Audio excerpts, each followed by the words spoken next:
Hi there, I'm Budda and you're watching Dr. Guitar, a show for all you guitarists out there. In today's episode, I bring you my first amp.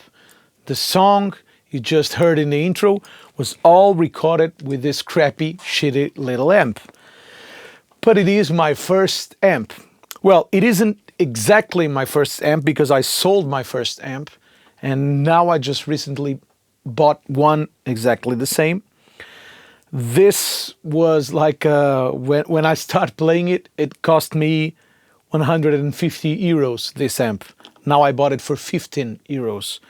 It is a transistor Chinese crappy amp, but I was looking for a crappy amp. If you have been following the show, you know I like to have strange tones, to have things done in a particular way.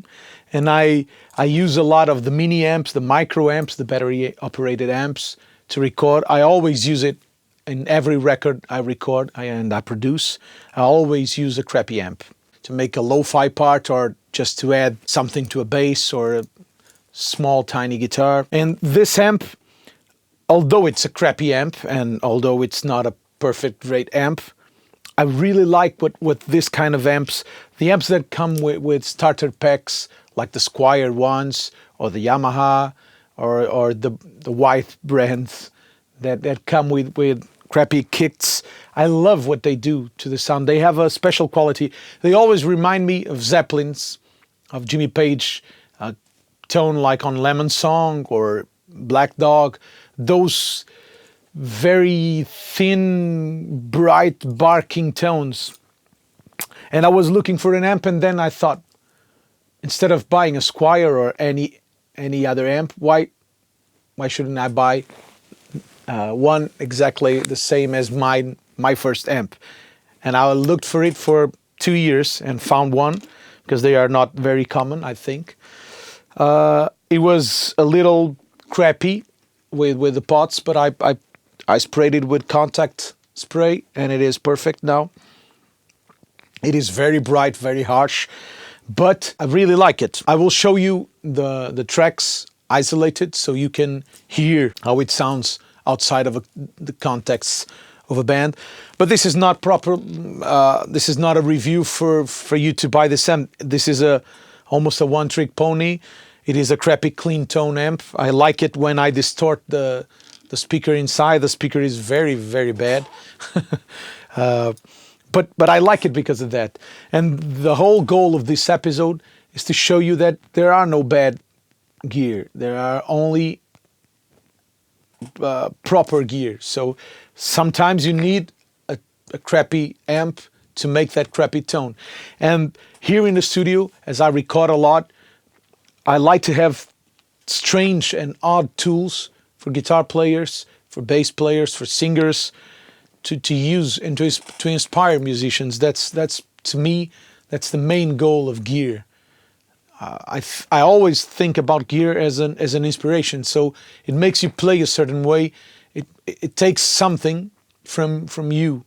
So it's very pleasing to have different gear that makes you play in a different way. And this is definitely a keeper here in the studio. I will use it definitely for that strange tone. And it's always great when you deliver it to a guitar player and say, play a solo with this. And it's like, what a crappy amp. I have my Lone Star, my 4,500 euros amp. Why would I use a 15 euro amp? Because it's different. And the Lone Star doesn't do what this does. So it is that tone. It is that crappy thing. I like to use it, for example, as a second stereo delay. So split the guitar and record this amp just reproducing the delay and then blend it in with the guitar and to use a stereo thing. Well, it's a lo-fi amp. It's a crappy amp. So here are the isolated tracks so you can hear it without the music.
Well, that's it.